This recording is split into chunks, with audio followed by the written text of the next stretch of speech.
Okay, so I need to tell you about the gelatin trick because it's literally transformed my morning routine into this calm, gentle process that sets me up for the day.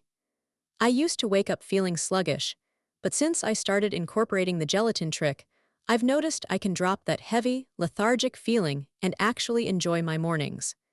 It's all about adding a spoonful of gelatin to my water or tea and letting its goodness work its way through my system. As I sipped on my gelatin-infused drink, I started to notice the difference it made. My digestion improved, I had more energy, and I even felt more mindful and present. The gelatin trick is more than just a habit. It's a ritual that helps me connect with my body and listen to its needs.